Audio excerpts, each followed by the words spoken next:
Bismillah. Assalamualaikum warahmatullahi wabarakatuh. Welcome to Nabs Vlog. Di sini kita bakal ngobrolin tentang hal-hal yang sering kita rasain sebagai muslimah. So, let's talk, reflect, and grow together.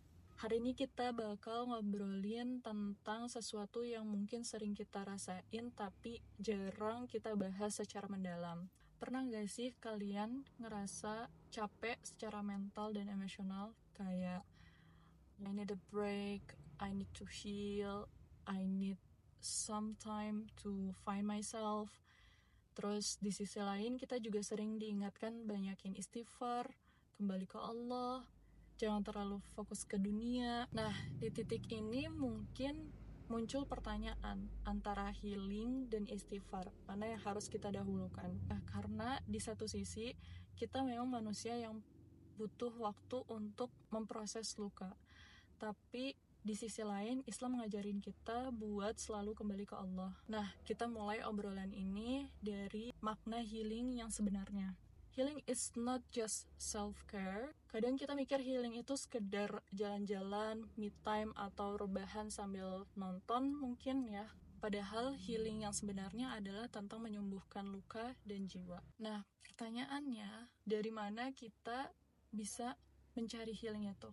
Banyak orang berpikir bahwa Islam cuma fokus pada Allah tanpa peduli kesehatan mental. Padahal Rasulullah SAW pernah merasa sedih, lelah, dan butuh healing. Setelah kehilangan Khadijah dan Abu Talib, beliau mengalami Amul Huzun. Amul Huzun itu tahun kesedihan. Nah, healing dalam Islam bukan sekedar menenangkan diri, tapi mencari sumber ketenangan yang benar. Surat Ar-Ra'd ayat 28, hanya dengan mengingat Allah hati menjadi tenang. Jadi healing yang benar itu bukan cuma tentang me time, tapi juga heart time. Waktu untuk hati kita kembali kepada Allah. Nah, istighfar itu sebenarnya bukan cuma ya Allah ampuni aku. Kadang kita berpikir istighfar itu cuma sekedar ucapan, but it's deeper than that.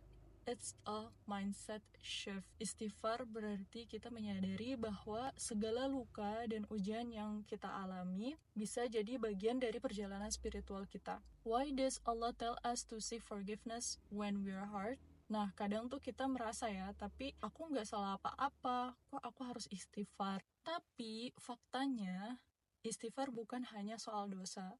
It's about reconnecting with Allah. Dalam surah Al-Mu'minun ayat 118, katakanlah, wahai Rabbku, ampunilah aku dan berilah rahmat karena engkaulah sebaik-baik pemberi rahmat. Istighfar brings unexpected blessings. Nabi Nuh alaihi salam, ada kisahnya beliau berkata kepada kaumnya, ini ada di surah Nuh ayat 10 sama 11, maka aku katakan kepada mereka, beristighfarlah kepada Tuhanmu, sungguh Dia Maha Pengampun, niscaya Dia akan menurunkan hujan kepadamu dengan deras. Artinya, istighfar bukan hanya tentang menghapus dosa, tapi juga membuka pintu keberkahan dan ketenangan hati. So, what's the balance between healing and istighfar? First, recognize that true healing comes from Allah. Self-care is good, but soul care is essential. Kalau kita hanya fokus ke self-care tanpa melibatkan Allah, kita mungkin akan merasa nyaman sementara, tapi nggak benar-benar sembuh. Healing yang sejati itu datangnya dari Allah. Kadang kita bilang, aku butuh waktu buat healing, nanti aja ibadahnya. But the reality is, ibadah itu sendiri adalah healing. Instead of waiting to heal before returning to Allah, let's turn to Allah to heal. So, make istighfar a part of your healing process. Istighfar bukan hanya untuk dosa, tapi juga untuk menyucikan hati. Rasulullah SAW bersabda, barang siapa yang membiasakan istighfar, maka Allah akan memberikan jalan keluar dari setiap kesempitan dan kelapangan dari setiap kesedihan. Hadis ini harusnya jadi paling manjur untuk kita istiqomah beristighfar. Jadi, kalau kita sedang luka, sedang kecewa, sedang capek, let istighfar be our safe space. At the end of the day, healing and istighfar are not two separate things. Mereka adalah dua sisi dari koin yang sama. Do things that comfort you, but make sure that bring you closer to Allah. Let's practice saying, Ya Allah, I need healing. Ya Allah, I need you. So today's challenge, tuliskan satu kebiasaan healing yang selama ini kamu lakukan. Apakah itu sudah membawa kamu lebih dekat ke Allah?